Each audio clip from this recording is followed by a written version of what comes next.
Hi, I'm Stacey and welcome to the kitchen of my old Kentucky home.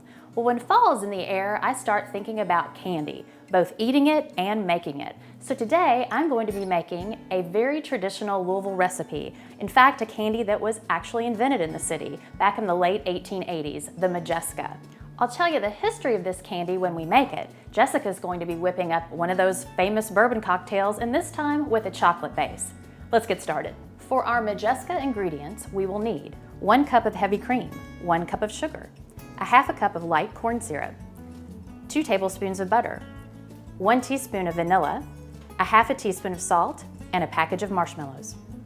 We're here at the stove and we're going to need a couple things to get started. You're going to need a heavy bottom saucepan and then a smaller saucepan, and you'll also need a candy thermometer that can show you what a softball stage is.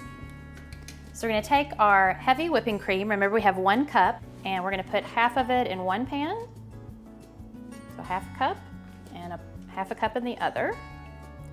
We're going to bring we're just going to warm this pan up. We just want warm cream.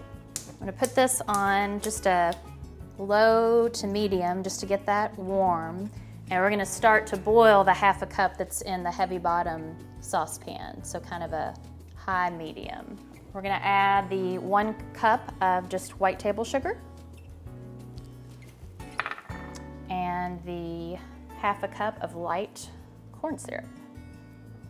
And we are going to stir this constantly until it reaches a soft ball stage, which will show you what that is when we get there. Okay, we are at a soft boil stage here at 220, not quite to soft ball, and we're going to add this warmed cream, and that's going to take down the temp just a little bit. We're going to pour it in a slow, steady stream. And we're going to keep stirring. We're going to add our butter, a half a tablespoon at a time. Just kind of eyeball that.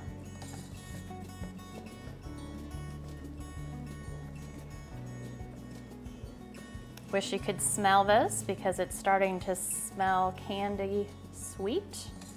It's really going to change when we add that vanilla in a minute, especially the fancy bourbon vanilla that we're using.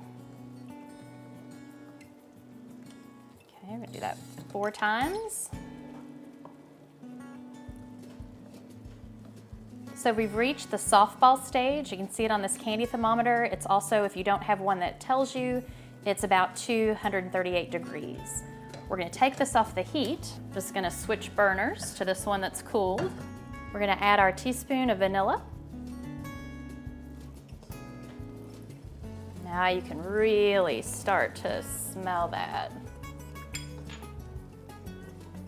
And we're going to add our salt. And I just used a finely ground sea salt in that.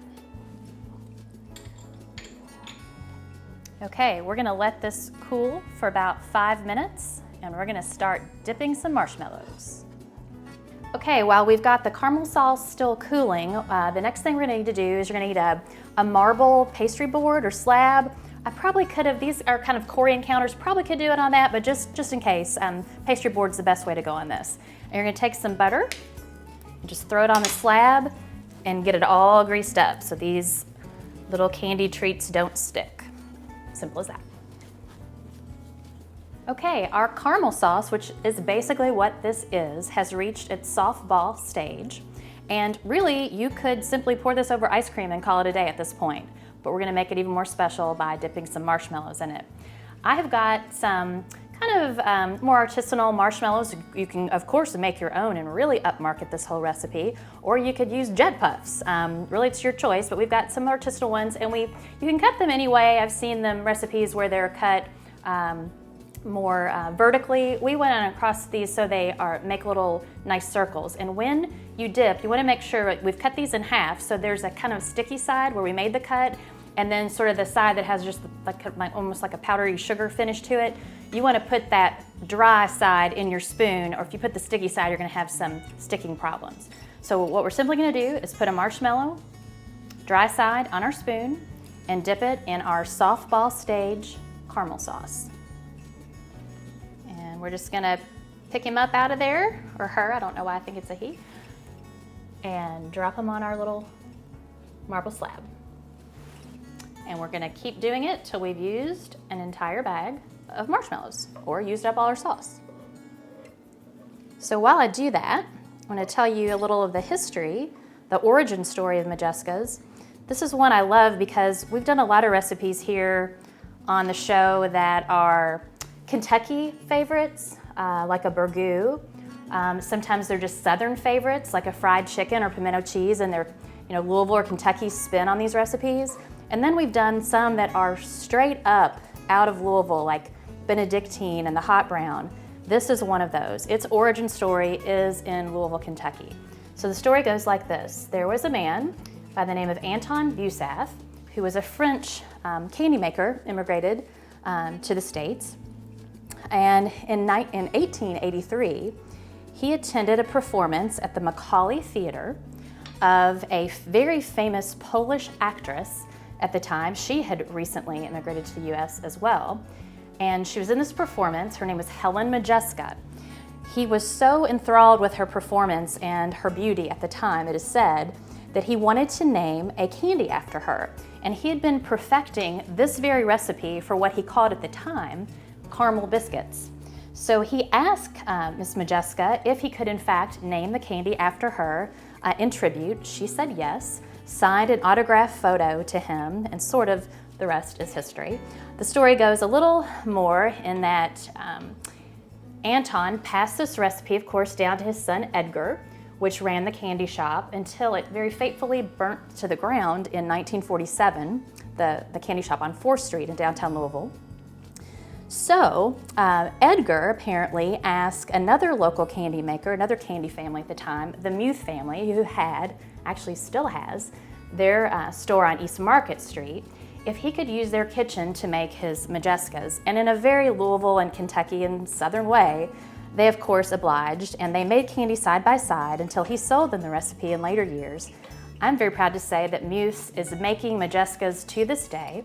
Some people call them, over the years it became majestics, but the real name was after the Polish actress Helen Modjeska. Now, you can find these when you come to Louisville at Muth's. You can also find them, Bowers in Frankfort makes their own version. In fact, there's a little candy store called Dundee Candy Shop that sells their version. Another version is made at a newer candy store in Louisville, a more modern one called Art Eatables, which also makes wonderful bourbon truffles.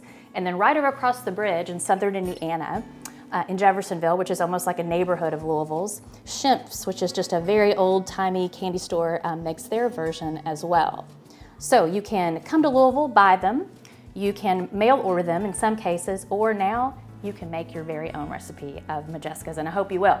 So I'm ready to drink to this, and Jessica is going to whip up a bourbon chocolate cocktail like I promised, and I'm about ready to join her. Since we're doing a candy episode, I decided to create a cocktail that is inspired by one I had at one of our urban bourbon trail restaurants, Veroni's, and it's a bourbon chocolate martini. And this one kind of reminds me of those chocolate orange candies that you get that come in the shape of an orange and break off into segments. So we're making that today with Johnny Drum bourbon, sherry, and chocolate liqueur. So we're gonna take 1 ounce of bourbon and pour it into our shaker. And then we're going to just do 1/2 ounce of the sherry. And 1/2 ounce of the chocolate liqueur as well. Okay. We're just going to add ice to our shaker. And give it a good shake.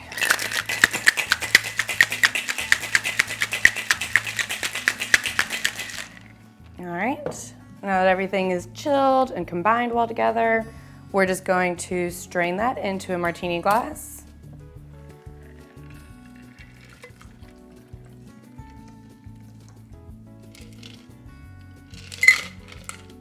And I'm gonna garnish it with an orange slice. And that's all there is to it. It's a bourbon chocolate martini. Jessica, while you were making the cocktail, I went ahead and finished the Majeskas, which I let cool for about 2 hours, and then I wrapped, as tradition would have it, in little cut squares of wax paper. So this is how they're traditionally served. And they look beautiful. Aren't they pretty? Yeah. They turned out really well, I think.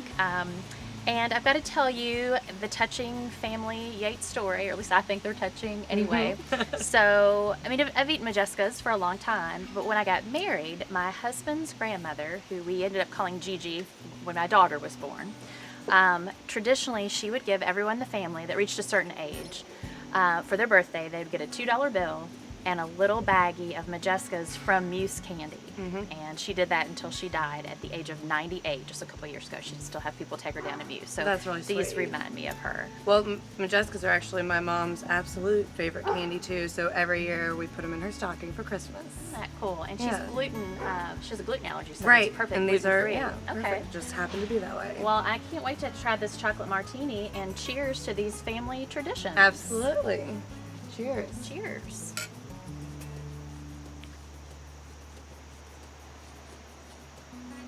I think another hit. She's the adult. Oh, holiday George, treat. she's done it again. Oh. Well, for more great recipes like Majeskas and a chocolate martini, please continue to watch us at culinarylouisville.com. And we'll see you next time on Bourbon And biscuits. Cheers.